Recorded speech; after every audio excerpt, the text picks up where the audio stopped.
दिल्ली में income tax विभाग का बड़ा एक्शन देखने को मिला है। दिल्ली में बीबीसी दफ्तर में आईटी की छापेमारी देखने को मिली है। दफ्तर में मौजूद लोगों के फोन भी जब्त किए गए हैं। बीबीसी दफ्तर को सील भी कर दिया गया है। तो बड़ी जानकारी इस वक्त की आपको बता रहे हैं।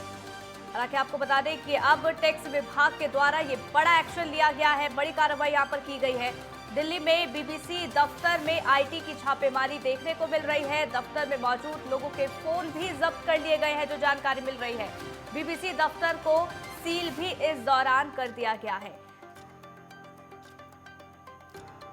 राजकुमार चौधरी वरिष्ठ संवाददाता हमारे जुड़ गए हैं फोन लाइन पर। राजकुमार, क्या कुछ जानकारी इस वक्त मिल रही है, क्योंकि बीसीसीआई आपको बता दें कि बीबीसी के कुछ ऐसे दफ्तर जहां पर छापेमारी की जा रही है, और इस बीच जानकारी निकलकर सामने ये भी आ रही है कि कई फोनों को जब्त भी किया गया है। सपना, ब्रिटिश ब्रॉडकास्ट सर्विस यानी बीबीसी, एक समय बीबीसी को केवल सूचनाओं के लिए जाना जाता था, लेकिन अब गुजरात में जो दंगे हुए उन पर एक डॉक्यूमेंट्री बनाने के लिए वो पिछले कुछ दिनों से चर्चाओं में है, और इसको लेकर तमाम तरह के प्रयास चले थे। पूरे हिंदुस्तान के अंदर इसकी जो डॉक्यूमेंट्री थी उसको इसलिए प्रतिबंधित कर दिया था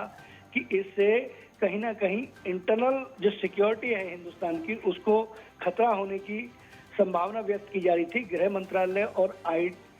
आईटी के अलावा इनकम टैक्स डिपार्टमेंट और तमाम जो डिपार्टमेंट हैं, उन डिपार्टमेंटों ने इसकी बहुत गहनता से जांच की। आईबी की रिपोर्ट आई और उसके आधार पर आज एक विशेष दस्ते ने, विशेष टीम ने बीबीसी के तमाम जितने दफ्तर हैं उन पर एक साथ छापेमारी की। दिल्ली के अलावा बॉम्बे में भी छापेमारी की सूचना है, और तमाम कर्मचारियों के बारे में बहुत सारी ऐसी दस्तावेज और ऐसे कुछ तथ्य भी मिलने की संभावना व्यक्त की जा रही है। सूत्रों के हवाले से जानकारी मिल रही है कि पिछले कुछ दिनों से इनके जो कर्मचारी हैं, जो लोग उसमें काम कर रहे हैं, जो महत्वपूर्ण पदों पर हैं, उनके मोबाइल फोन सर्विलांस पे थे, और इस तरीके की सूचनाएं कुछ एकत्रित हुई, जिससे देश में दंगे कराने की संभावनाओं से इनकार नहीं किया जा सकता, और उसको बहुत गंभीरता से लेते हुए आज ये छापेमारी की कार्रवाई की जा रही है। आज शाम तक इसमें क्या चीजें निकल के आती हैं ये देखना दिलचस्प होगा, और तभी इसमें तथ्य सामने आ पाएंगे। बिल्कुल, बीबीसी की डॉक्यूमेंट्री को लेकर भी कई सवाल खड़े हुए थे राजकुमार, और ऐसे में दिल्ली के साथ साथ मुंबई में भी बीबीसी के कई ऐसे दफ्तर जहां छापेमारी की गई है। बिल्कुल सपना, स्वाभाविक तौर पर, क्योंकि देखिए एक सिस्टम है, हिंदुस्तान का जो संविधान है उसके हिसाब से देश चलता है, और सबसे पहले देश की इंटरनल जो सिक्योरिटी है, जो आंतरिक सुरक्षा है, उस सुरक्षा व्यवस्था को बेहतर बनाए रखने के लिए तमाम तरह के प्रयास जो है वो किए जाते रहे हैं। जितनी भी सिक्योरिटी एजेंसियां हैं वो हमेशा देश में कहीं दंगा ना हो, देश में कहीं अशांति ना हो, इसको लेकर बहुत सजग और सतर्क रहती हैं। जब बीबीसी की डॉक्यूमेंट्री पिछले महीने आई तो पिछले एक महीने से तकरीबन इसको लेके तमाम तरह के जो प्रयास थे वो चले, और इसको देखने के बाद इसको प्रतिबंधित किया गया। प्रतिबंधित करने के बाद आज जो एक इंटरनल जो सूचना थी उसके आधार पर एक गोपनीय जांच हो रही थी, और आज इस तरीके के तथ्य मिले कि जो आरोप हैं उन आरोपों को कहीं ना कहीं कोर्ट में कल को अगर कोई चीज़ें सामने आती हैं तो उनको स्थापित किया जा सके और इस्टेब्लिश किया जा सके। इन सब चीज़ों को देखकर आज सुरक्षा एजेंसियों के जो बड़े अधिकारी हैं उन्होंने गृह मंत्रालय से इसकी विशेष परमिशन ली, और उसके बाद ये छापेमारी की कार्रवाई की जा रही है, और छापेमारी की कार्रवाई आज शाम तक चलने की उम्मीद है, संभावना व्यक्त की जा रही है। जो टीम है उस टीम से जुड़े हुए सूत्रों से इस तरीके की जानकारी मिली है कि ये कार्रवाई जो है ये कहीं ना कहीं इंटरनल सिक्योरिटी को बेहतर बनाए रखने के लिए की गई। राजकुमार, छापेमारी की जा रही है कई ठिकाने, चाहे वो दिल्ली की बात कर ली जाए या मुंबई की बात कर ली जाए। अब राजनीति की तरफ अगर रुख करेंगे तो अब राजनीति किस तरीके से गर्मा जाएगी छापेमारी के बाद? देखो सपना, सबसे पहले हमें समझना पड़ेगा कि बीबीसी का आधार क्या है। बीबीसी जो है वो ब्रिटिश की एक कंपनी है जो समाचार एजेंसी के तौर पे काम कर रही है, जो समाचारों को आदान प्रदान करने के लिए तमाम देशों में इनके अपने संवाददाता होते हैं। मार्क टुली का एक समय हिंदुस्तान के अंदर बड़ा जलवा हुआ करता था। प्रधानमंत्रियों की इंफॉर्मेशन और इंटरनल जो जानकारियां हैं उनको देश के सामने लाने की उसकी जिम्मेदारी थी, लेकिन जिस तरीके से ये डॉक्यूमेंट्री बन के सामने आई है उससे एक कहीं ना कहीं एक चीज़ ये जरूर निकल के आती है कि वो एक समाचार एजेंसी का काम, एक समाचार जो सर्विस होती है उसका काम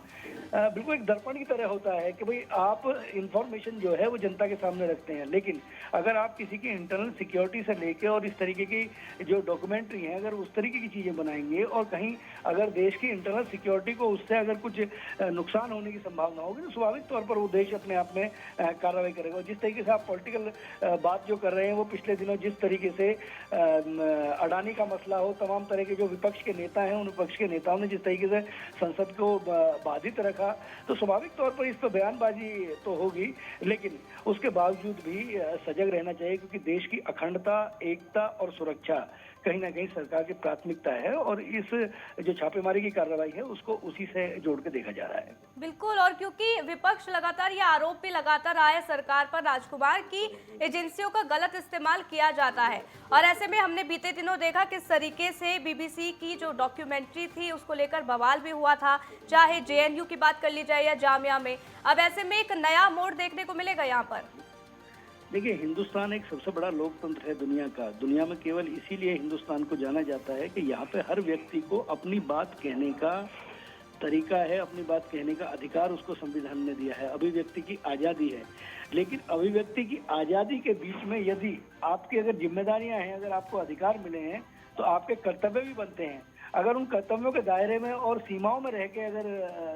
बयानबाजी होगी तो शायद हो सकता है कि कार्रवाई ना हो, लेकिन क्योंकि इंटरनल जो एजेंसियां हैं, किसी भी देश की इंटरनल एजेंसियां हैं, उनकी सबसे पहली प्राथमिकता देश की अखंडता, मैं वही कह रहा हूँ सपना, कि देश की अखंडता सुरक्षा को कायम रखना है। तो एजेंसियां अपना काम करेंगी, यदि बयानबाजी दायरे में होगी तो शायद कार्रवाई ना हो, लेकिन अधिकारियों का जो स्पष्ट मत है वो बिल्कुल ये है कि भाई अगर कहीं से इनपुट मिलता है तो उस इनपुट पर कार्रवाई करने का अधिकार, उसकी जांच करने का अधिकार एजेंसियों के पास सुरक्षित था, सुरक्षित है और सुरक्षित रहेगा। बिल्कुल राजकुमार, लेकिन अब ये समझाइए कि किस इनपुट के आधार पर ये छापेमारी बीबीसी के दफ्तर के बाहर की जा रही है, दफ्तर में की जा रही है। इसके साथ ही देखिए फोन भी जब्त कर लिए गए हैं सभी के।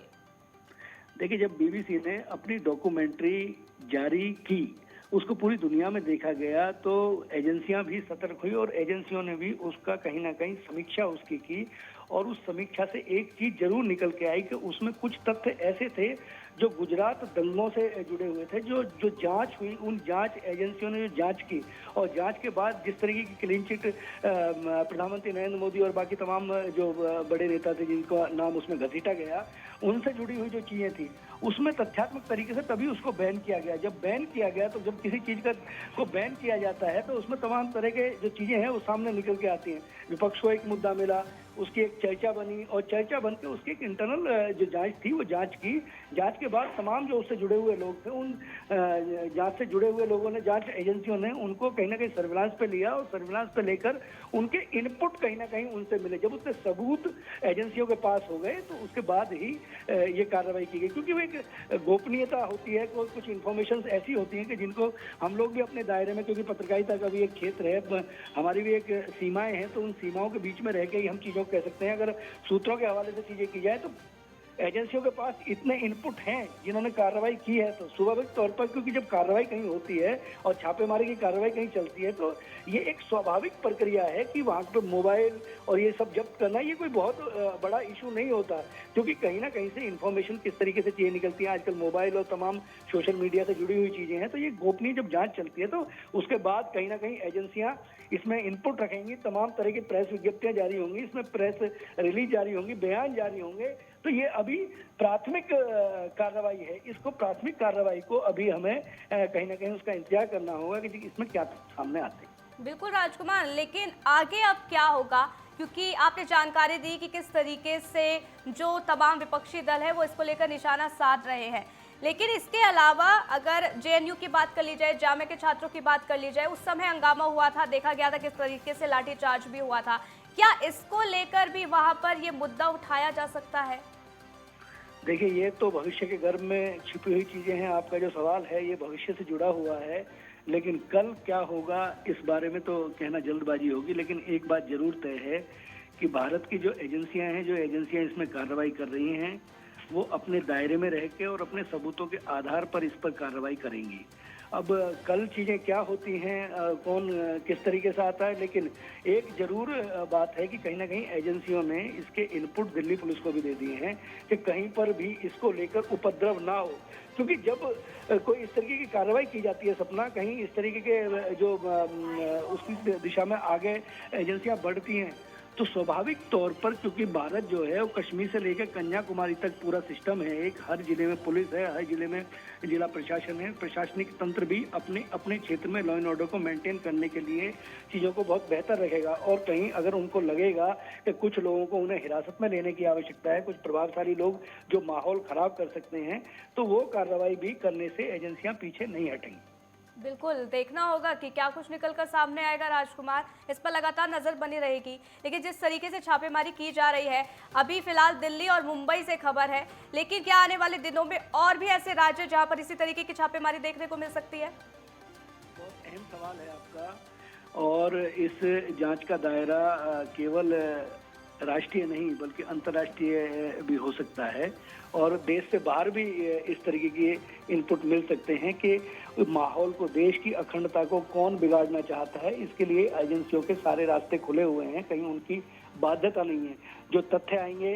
जो भी जानकारियां मिलेंगी, उन जानकारियों की पुष्टि के लिए, उनकी जांच करने के लिए एजेंसियां स्वतंत्र हैं, और केवल हिंदुस्तान के अंदर ही नहीं बल्कि मैं वही बहुत जिम्मेदारी के साथ कह रहा हूँ, क्योंकि बीबीसी का जो आधार है वो ब्रिटिश ब्रॉडकास्ट ग्रुप है, उनका जो मुख्यालय है वो लंदन में है। तो स्वाभाविक तौर पर अगर एजेंसियों को आवश्यकता पड़ेगी तो वो लंदन में जो बैठे हुए बड़े लोग हैं उनसे भी इसके बारे में पूछताछ कर सकते हैं। चलिए देखना होगा ये जांच का दायरा और कितना आगे की तरफ बढ़ता है और क्या कुछ निकलकर सामने आता है। राजकुमार, आप भी नजर बनाए रखिएगा, जो भी अपडेट होगी हम तक पहुंचाना। फिलहाल के बहुत बहुत शुक्रिया हमारे साथ जुड़ने के लिए और जानकारी हम तक साझा करने के लिए।